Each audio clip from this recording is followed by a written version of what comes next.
Oh yeah, also for the rest of July at least, I'm gonna try and not eat ice cream. Because dude, I just can't control myself with ice cream. It's just too good. I love it so much. And I'll like subconsciously shift what I eat throughout the day around being able to eat ice cream. So it's not good. And it's very hard to not like ruin all your progress and all the good stuff you've done that day when you have ice cream in the house. So we might have some in there. I'm just gonna try and not. I'm gonna try and like tell myself, hey, try and not do it for July, and just until I get a nice stable platform again. So yeah. Forgot where I left off, but yeah. So I'm gonna try and stop doing 2 scoops of protein.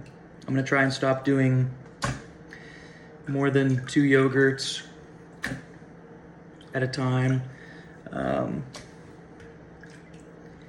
Yeah, just gonna spread out my eating a little bit, and in the process, maybe recalibrate my hunger a little bit, and get over. I'm not really at a plateau, but I'm at like an unstable, up and down, kind of oscillating point around 225, which is awesome. I haven't been 225 or less in a really long time, like years.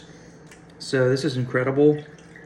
But we're all about sustainability here, and making sure that what I'm doing and what my habits are is sustainable when I'm stressed, sustainable when I have a lot on my plate. It's not limiting me too much. It's not,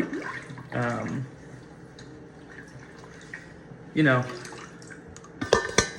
not going to be something that I can't maintain.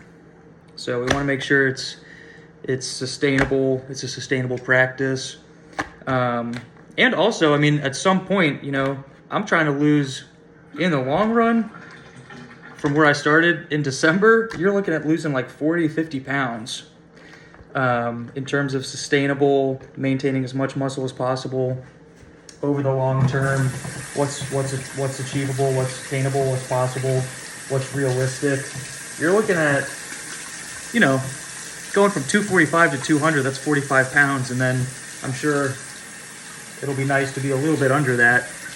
We'll see what my body fat percentage is at. We'll see what my energy level's at. We'll see how much sleep I get. But,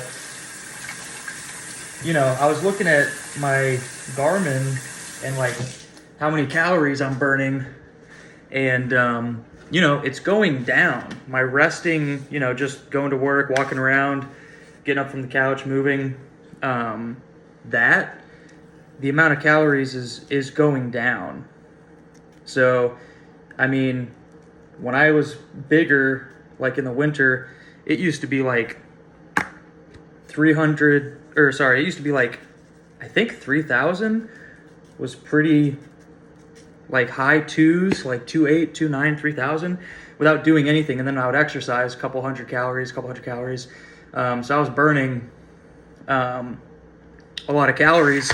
And so to sustain that weight, you're conditioned to eat a certain amount. And you don't really realize that. But yeah, I kind of saw how many calories I'm burning just resting. And right now it was 2,500 for the longest time. If you were to ask me today how many calories I burn resting, I would have said 2,500 without accounting for activity or anything. But it's actually right now like 2,300, and it's kind of been steady at 2,300 for a while. So I think that's something that you got to be aware of and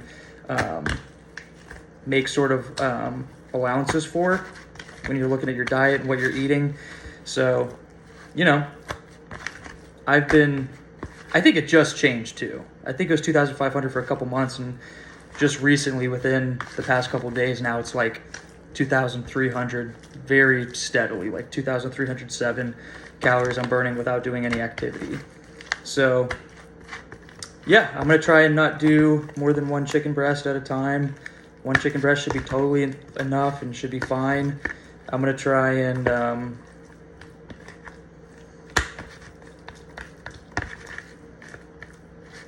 kind of tired. What was the point of this video? Oh yeah. So my weight is oscillating right now around 225 rapidly, like up to 228, down to 224, up to 227, 225, 228, 224, 225, 224. I'm not a fan of that rapid oscillation. It was nice and steady, and then July 4th messed with me, and then something else messed with me. So yeah, I'm gonna recalibrate my go-to habits, I guess, my go-to portions, and acknowledge and work with the fact that I'm not, as you lose weight, your resting calories is lower. So as you lose weight, it'll go from not doing anything and burning 3,000 calories a day, just, your heart and muscles and your body is working hard just to maintain that weight. So as you lose fat, it doesn't have to work as hard. So you can't rely on that amount of calories for the rest of your life. As you're losing, you got to adjust and calibrate. So that's what we're doing. I hope that makes sense. I know I'm not wording it the best, but yeah. So we'll see if calibrating it based off of the 2,300 instead of 2,500 and doing a deficit off of that of a couple hundred a day and kind of finding my new balance. We'll see what that does. Because you get so used to just like two scoops of protein in the morning. That's what I want. That's what I need. That's how I've been doing it. And it's very easy to get just kind of stuck doing something, and it might not be the best for you after a couple weeks or a couple months as you lose weight. So as you lose weight, your resting calories are going to go down. I feel like I said that 500 times. And you got to adjust and recalibrate everything. So I'm assuming there's going to be a little bit of growing pains. Just because I'm not used to it. And we're just going to do the best that we can with that, because, you got to keep making changes. So this won't be the last time. So in a couple months, maybe it goes down to I'm burning 2,100 or 2,200 calories a day when I'm sitting at like 205 or 210 pounds, and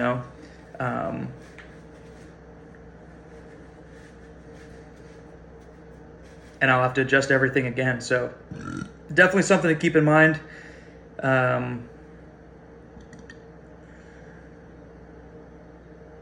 Yeah. 2 yogurts, 2 portions of broccoli and a chicken breast, and 2 cheese sticks for lunch, as opposed to sometimes 2 chicken and broccolis, usually 3 yogurts, usually 3 or 4 cheese sticks, and 1 scoop of protein in the morning instead of 2.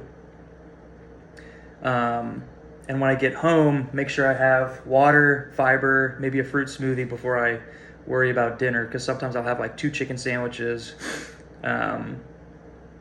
maybe eat vegetables, maybe not, because my stomach is, smaller because I haven't had liquids. So yeah. Also, I haven't been good about following a diet and following my plan.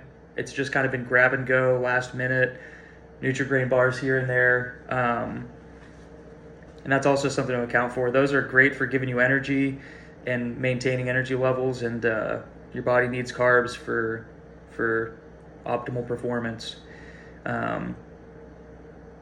Is what it seems like. It seems like it's a good thing to incorporate from good sources and not going crazy with them. But I think it's very good for those that are active. I think you definitely need that for the recovery process and building muscle and stuff. So also, I think accounting for that and the lower calories that I'm burning every day, since I've been losing a little bit of weight, I think that'll put me in a good position to feel good, have energy throughout the day, and lose weight more steadily, if not kind of flatline, and then maybe just make 1 or 2 changes. And yeah, so I'm not a fan of the big oscillations. I don't think that's good. I want to get back to the, steps going down.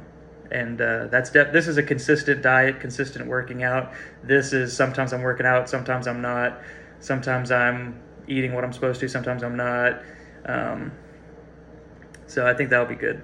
Yeah. So that's an update. Today is Sunday, July 21st. So, yeah.